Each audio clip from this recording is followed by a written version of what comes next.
Well, I hope you enjoy us here in our September garden calendar. We've got some good visits we're going to make. We're going to visit the Virginia Deal Herb Farm. We're going to visit Randy Parson and his We Care lawn service. We're going to hear a little bit about the goldenrod and just some general gardening tips here in the month of September.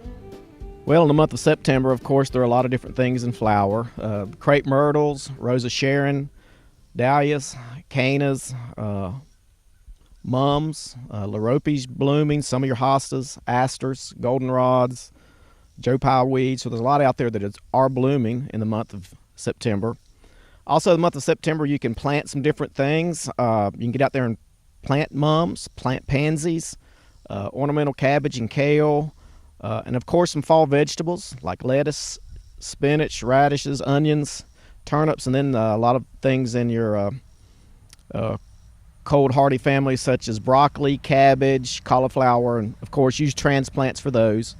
If you're going to plant some of those that you might get some caterpillars, you can use BT, one of the organic caterpillar control, something like that, and look for aphids late in September in your garden, so you could usually control those with some insecticidal soap and some things. Some things as far as harvesting in the month of September. Of course, apples are usually getting ripe in the month of September. Pick those when they're ripe. If they're wormy or fall on the ground or whatever, do pick those up because they draw yellow jackets and can harbor disease. So pick up your overripe fruit or rotten fruit that's fallen.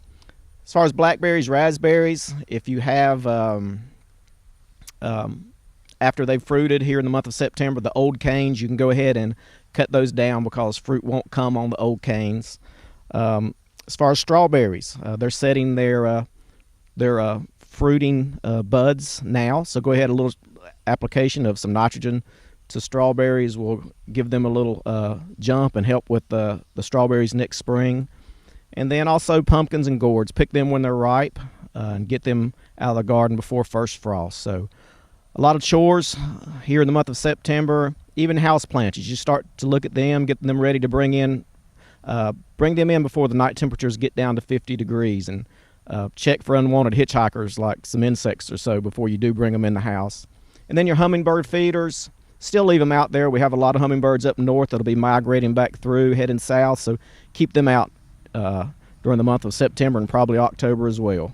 Hello, this is Lenny Rogers here. We are here with our September garden calendar, and one of our features this month is Virginia Deal, and we're at the home of Connie and Virginia Deal. And Virginia has a beautiful herb garden, and she has some other edible plants and a variety of things here. So we're just going to let her tell us a little bit about it. But first of all, I know she does do some herb classes, and it's the second Saturday of each month. Is that correct?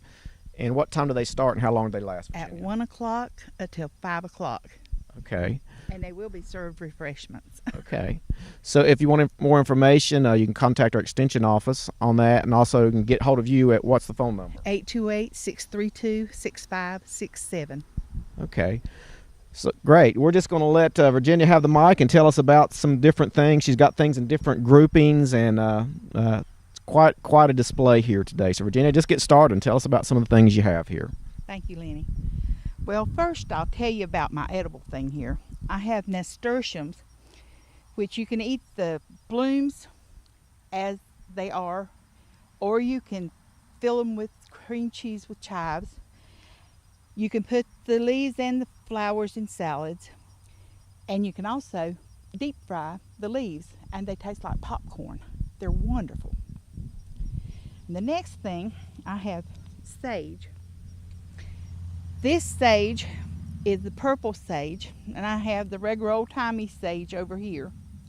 And it's good to go into meats, especially pork, to make, of course, everybody knows you put it in pork sausage. But it's also a medicinal herb that you use for sore throat. You make a tea out of it and gargle it for sore throat, and it will really clear up a sore throat. This is the rosemary. This one's probably several years old, but I've only had it a little over a year. I got it from my sister, and this, you use it with pork and beef, and You can also break it off or cut it off and strip part of the leaves off and put shrimp on it and grill it, and it is wonderful. Here we have heartsease. It's little Johnny jump ups, what most people call them, but it tastes like wintergreen if you break it off and eat it. You can put the blooms in salads, but it's also good to help your heart feel better. If you're having like heart palpitations or something like that, you break it off and eat it, and it makes you feel better. This one is lobelia, and it grows just about everywhere. You'll see it in pastures and waysides, and it's good for you to make a tea out of to help you quit smoking. We've got it just all around our pasture, and it makes a really pretty plant to grow as well as being useful. This one is lemon balm, and I pair it with the lemon verbena to go in cakes to flavor it to make a lemon cake. Don't use any other flavoring in it except lemon balm and lemon verbena. You can also make a tea out of the lemon balm, and it's very refreshing in the summertime. This one is peppermint, and you can make candy out of the infusion from it, or you can make a peppermint tea, and it's refreshing to your stomach. It's really good if you don't feel good on your stomach. And the spearmint grows right beside of it. That's my husband's favorite because it makes a wonderful tea, and he doesn't like tea, but he really loves spearmint tea. Then we have the feverfew, and it's the headache plant. You eat the leaves. You can even put it in a sandwich if you want to help your headache if you have migraines. You can use the blossoms in a tea or the leaves, either one. And it really does work to make your head quit hurting. This one is dianthus. There are many colors of it. It's akin to the carnation, and you can eat the flowers in salads. Just put them all in a salad, give it color, and any of the carnation family you can eat, the blossoms, and they're really good. This one is the ginkgo biloba. Most people think of it for the memory, and it helps to stimulate your brain to help your memory work better. And a lot of times I've heard it said that it was good for Alzheimer's patients to help them to have more brain stimulation. This one is my garlic chives, and it's just now blooming for the second time. It bloomed early in the spring, and now it's blooming again. And I use it in cream cheese to put on crackers, or to put in the nasturtium blossoms and whatever. This one is the bay plant. It's not going to be hardy, they tell me, so I'm going to have to take it in. So I can't plant it out in the ground, but that's what you put in your stews and stuff to give it a good flavor. And you can put it in meat dishes. And we'll have the catmint. It's not catnip, but it smells and tastes a lot like catnip, and you can use it in the same way that you do catnip. It helps babies to rest, and it helps adults to rest also. It'll make you sleepy. This one is horse mint, and I have it for the butterflies and the bees more than for anything else, but it's also good to make a tea out of if you want to make a good refreshing tea. But the butterflies just absolutely love it. This is the cosmere plant, which is better known as the Bible leaf plant. You put it in the Bible or in your books to keep the silverfish away, and a lot of the old people used it just to put them around in their bookshelves so that they wouldn't have the silverfish damage their books. And this is one of my favorites. It's called a hog peanut, and it's got a little bloom on it. Looks like a pea bloom. It's a very pretty little bloom, and it has one single little peanut at the end of the root, and the field mice will gather them in the fall of the year and put them in the nest, And the Native Americans used to go and steal them from the field mice, and then they would put something back in place of it so that they wouldn't starve. But they loved those little hog peanuts so well. So there's a lot of them up on the mountain, so I'm going to gather me some this fall. And then I have some more sage, but this one's the same kind, and I have the variegated sage here. To use them the same way that you do the other sages, just a different look. Artemisia absinthium, which is a wormwood, and it's the one that you want to use medicinally. It's good to put in capsules for the fluke worm. That's one of the main uses for that. And most artemisias, if you have to kind of be careful where you plant them, because they will kill the plants around them. I had a sweet Annie below the shanty there, and it killed everything around it, so I had to take it out. It just killed everything. This is a patio peach, and I've put it in a block like I have most everything else here. And I thought it was going to have peaches on it this time. It had some bloom, but the peaches didn't ever mature on it. So I don't know what it's going to be, but I'm hoping I'll have some peaches one of these days. This is lemon basil, and you can make it into a tea. You could also use it in the cake like you do the lemon verbena and the lemon balm, or use it with meats, either one.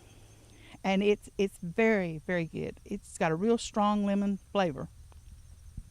This is the rue plant, and I found out quite by accident that it's good to help you pass saliva gland stones. Just to take a leaf of it and eat it, and it will make you pass one just almost within minutes. I had one time, and I was in an herb class, and the teacher gave us leaves to taste, and everybody threw theirs down because it stunk so bad and tasted so bad. And to me, it tastes like coconut, and it smelled like coconut, and I ate mine, and I passed a saliva gland stone that had been bothering me for weeks. And the swallowtail butterflies, the yellow ones especially, love this plant and lay their eggs, and they eat the leaves on it, the caterpillars do, and then they go and make their cocoons. This is the spiderwort. It's good to eat the flowers. You put them in a salad, or you can candy them and eat them, and they're really good candied. But they give a lot of color to a salad. This is the lavender mint.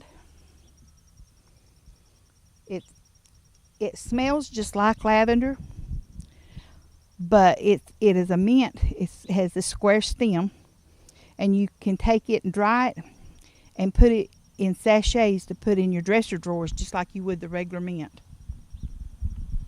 This is oregano, and you use it in spaghetti sauce or on pizzas or anything like that. And you can also make a tea out of it like you do the other mints. And I don't think it's a mint, because it is actually, it's a mint, square stemmed.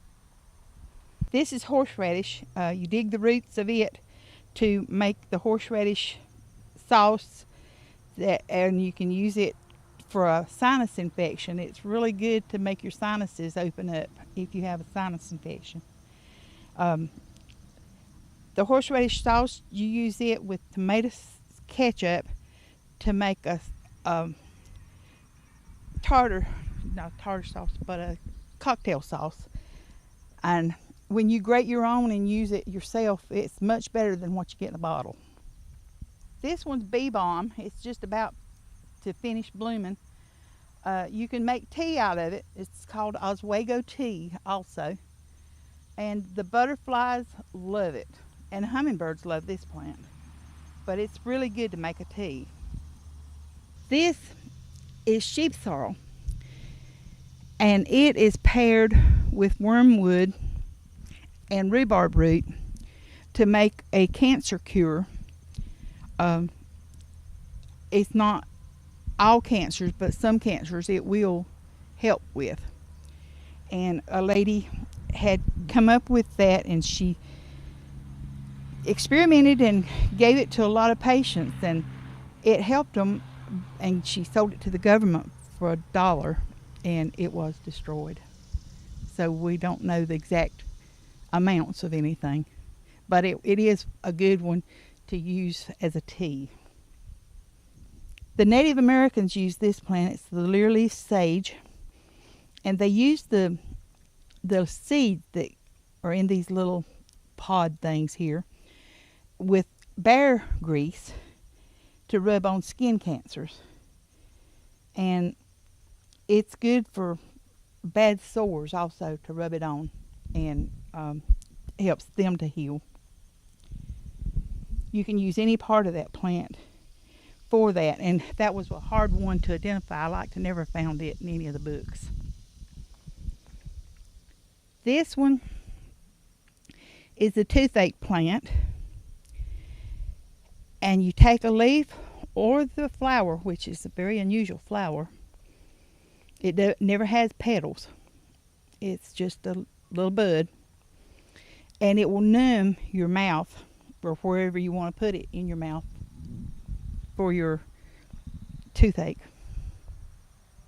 This one's not blooming right now, but it's the wild petunia, and I don't know of a remedy that it's used for, but this is Connie's plant. He loves this little plant because it blooms a little purple petunia looking bloom, a little pale purple, and every day, all summer long, most of the time, it will have anywhere from 5 to 10 blooms on it, and by lunchtime it drops off. Every day it drops off at lunchtime. So we're real tickled with that plant. I don't want it to get gone. This is spicewood, and it will grow into a pretty good sized bush. As a matter of fact, it'll grow into a tree if you let it. It is good to take the limbs and cut them up and put them in a pot of water and let it come to a boil and let it simmer for 10 minutes and then drink it. And it's good for high blood pressure. And the early settlers used it. After it blooms, it makes a little red berry, and they took those berries and pounded them or ground them up, either one they could, and used it as an allspice. It's the same thing as an allspice. It tastes just like it. It makes just a good tea just to drink anyway. And I have the daylilies, and you can eat just about every part of a daylily. When it first comes up, you take the stalk and peel it down to a white inner core, and you cut it up and put it in salads, or you can cook it like you would asparagus and eat it. Then when it comes up and makes buds, the little bud about so big, you cook them like green beans. When it gets about this big, you dip it in a batter like onion rings and fry it. It tastes like an onion ring. And when it blooms, you can dip the blooms in batter like you would a pumpkin blossom or squash blossom, and it has a little bit of an onion flavor. And you can also put it in soup, and it will act as a thickener. This is the Jerusalem artichoke, and it has a tuber on it in the fall of the year and the winter. You don't dig it out till you get ready to use it because it will swivel up. But the tuber looks like a potato, sort of, and it doesn't have as much starch as a potato. You have to cook it in milk if you want to cook it, because it won't cook in water. You use it in salads, and it's a whole lot like a water chestnut. But it's a very good tuber. I love them. I like to eat them just plain raw. This is comfrey. It's the healing plant. You can use the leaves as they are and make a poultice out of them. Chop them up kind of and put them in olive oil or any kind of oil and put it on something to heal. On a muscle, if you have an achy muscle, it will heal an achy muscle just almost overnight. I use it in lip balm. It will heal chapped places just really quick. The root is also used in that same manner. They used to use this to eat as a green, but now they say it is a carcinogen. But I figured out what causes the carcinogen is you have infection and put this on it, and it seals that infection in. It grows the cells back so fast it seals that infection in. Therefore, it stays in there, and you have cancer or a real bad abscess inside you. So you have to get the infection out first. Then you put it on it, and it will heal it just about overnight. This is Joe Pye weed, and you take the root of it and chop it up, and what you can put in your, after you wash it, you put it in your hand, what you can hold in your hand, to a cup of water, and bring it to a boil and let it simmer for 10 minutes, and then you drink it for kidney stones, and it will dissolve kidney stones. It doesn't make you pass them, it dissolves them. And it works because I've used it myself, and I have sent it to people all over, so I know it works. Well, I know Virginia's only shown us a portion of what she has out here in her herb garden, so I just wanted to thank you for letting us come out and explaining some things to us, and reminding folks you do have the herb classes, and they are the second Saturday of each month. Yes. They will be in September and October for sure, and they're from 1 to 5. Okay. So, and Connie is my right hand man. He does a lot of the weeding and helping me to get all this stuff together, and he put all those blocks up there for me to put my herbs in. So he's just my number one man here. Well, thank you for having us out and showing us around. Thank you. Solidago, commonly called goldenrods, is a genus species of flowering plants in the aster family. Most are herbaceous perennial species found in the meadows, pastures, and waste areas of North America. There is an industrial use for the goldenrod. Inventor Thomas Edison experimented with goldenrod to produce rubber, which it contains naturally. Edison created a fertilization and cultivation process to maximize the rubber content in each plant. His experiment produced a 12-foot tall plant that yielded as much as 12% rubber. The tires on the Model T given to him by his friend Henry Ford were made from goldenrod. Extensive process development was conducted during World War II to commercialize goldenrod as a source of rubber. The rubber is only contained in the leaves, not in the stems or blooms. Typical rubber content of the leaves is 7%. However, rubber from the goldenrod eventually resulted in a rubber with poor tensile properties, so was really not developed much further. Another neat fact about the goldenrod is that the Native Americans chewed the leaves of the goldenrod to relieve sore throats, and they chewed the roots to relieve toothaches. The goldenrod is the state flower of Kentucky and Nebraska, and goldenrod was recently named the state wildflower of South Carolina. So there's a few tips about the goldenrod you might not have known.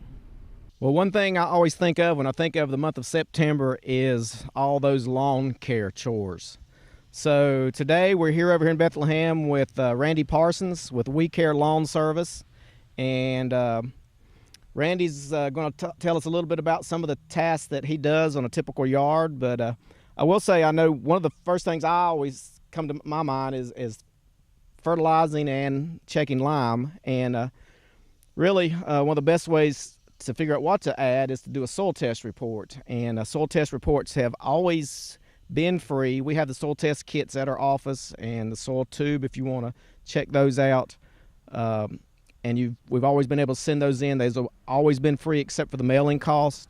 Now the Department of Agriculture has instituted a fee for those busiest months of the year. So from December 1 through March, there is a charge of $4 per soil sample box. But if you get it in before December 1st, it's free.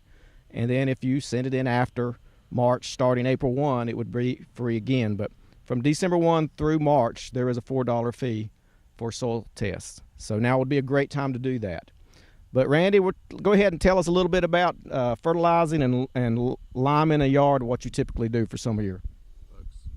All right, Lenny, I appreciate it. What we normally do as far as the lime, you have to remember that the lime does change the pH balance in the soil, and it's got to be at a certain level in order for the grass to really do what it needs to do and grow the way it should.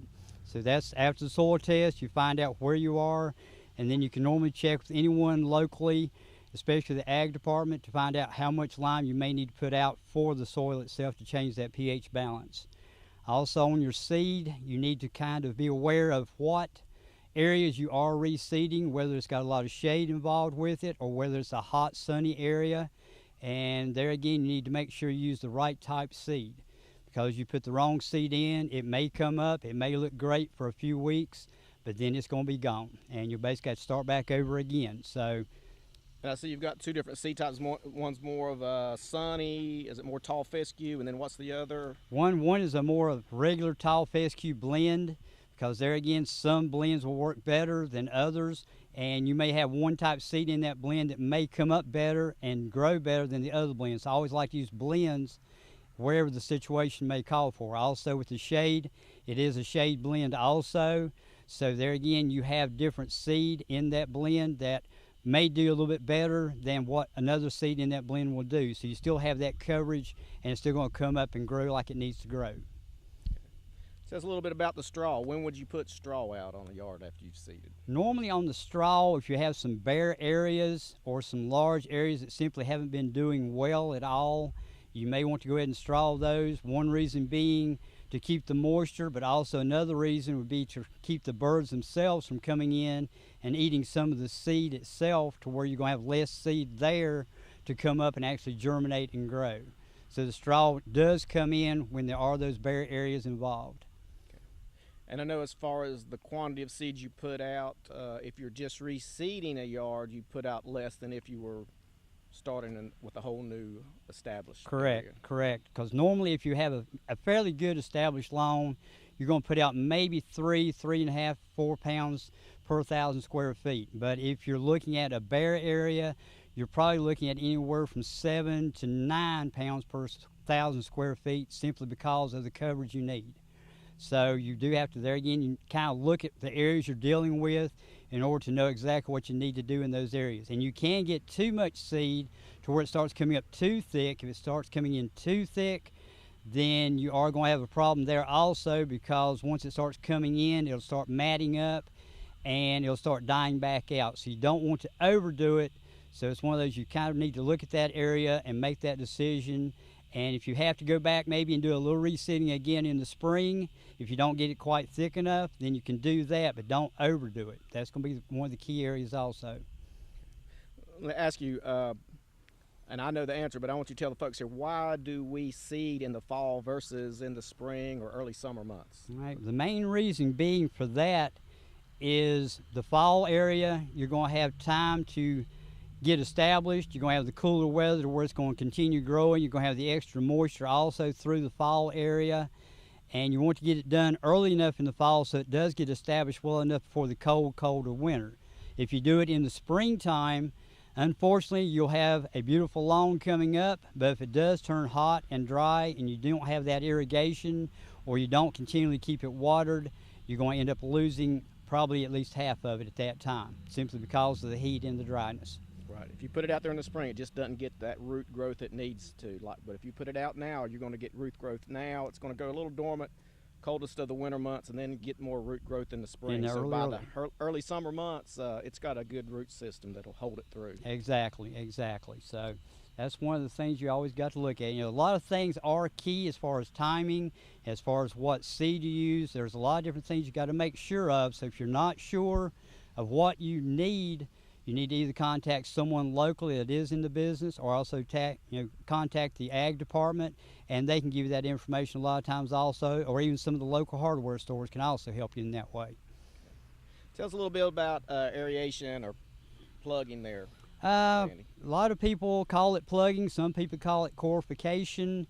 Basically what you're doing is you're breaking up the soil itself so it can get more moisture, so it can also get looser areas for that root system to spread and be able to get into that soil and get a good root system established. So once you start running that core through it, you start basically having holes into the ground itself. If you do reseeding after that, everything that has seed going into those holes, every time you're going to have seed coming up and germinating.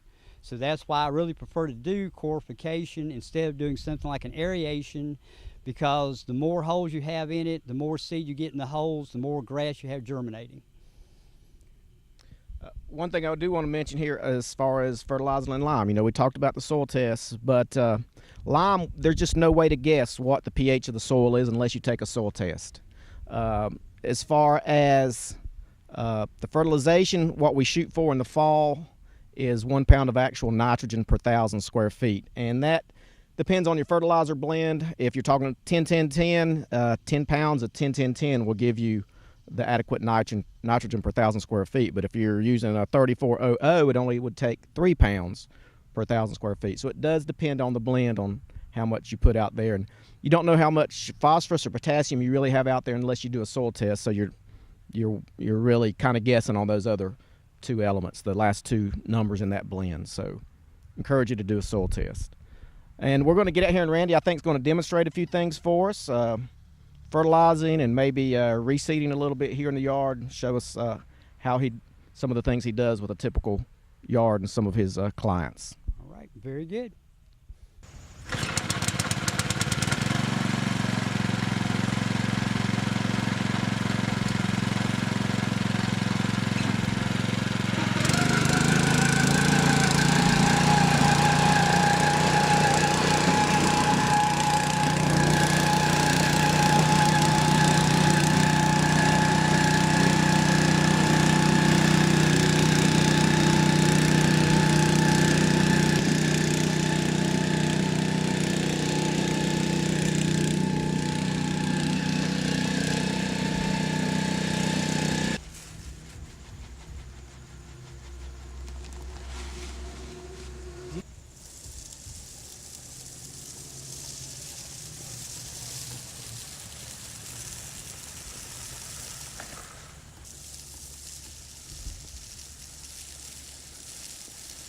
Well, Randy, as we were here watching you with the core there, you can see here's the plugs or cores that have been turned up by the core, and that creates holes that seed and fertilizer can be dropped in and closer to the root zone and where the seed can germinate. So does a good job.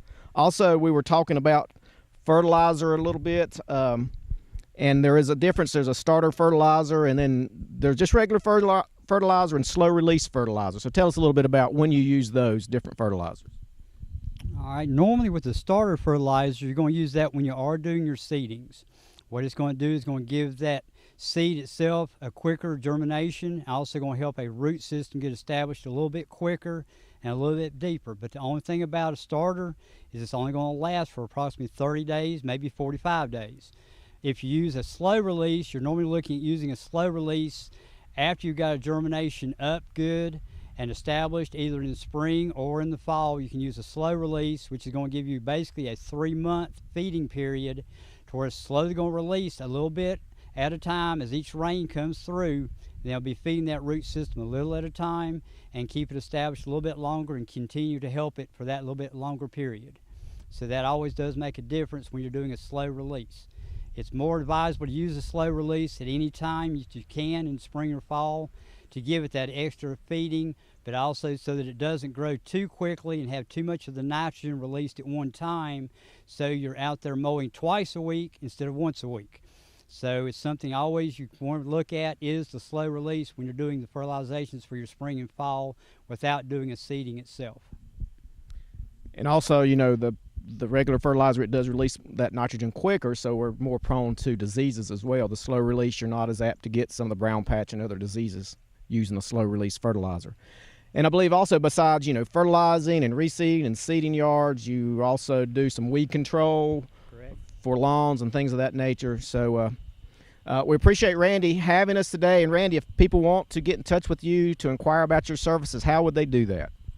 All right, you can get in touch with me either at a 495-8865 number or also at a 310-4858 number. And if you don't get a hold of someone, just please leave a message and then we'll get back in touch with you. Okay. Thank you, Randy, and thank you for We Care Lawn Service for having us here today. Thanks. Thank you, Lenny. Appreciate it. Well, I hope you've enjoyed our September garden calendar. We visited the Virginia Deal Herb Farm. We learned a lot about herbs. We visited the Randy Parsons We Care Lawn Service. We learned a lot of good lawn tips for the month of September. Also, we've heard about the goldenrod, and we've learned some interesting garden tips. So I hope you've enjoyed our September garden calendar. If you need to get hold of us or have further questions, you can find us, the North Carolina Cooperative Extension Service. We're located behind First Baptist Church and located directly beside the health department. Big gray block building. You can't miss us. You can reach us at 632-4451, or you can find us on the web at alexanderextension.com. Please be sure to enjoy the month of September. Apples are being picked, the orchards are bustling, county fair is coming up, a lot going on, and even Friday night football. So come on out, and we'll see you Friday nights at 7:30. Think Coach Basil might need an extra running back?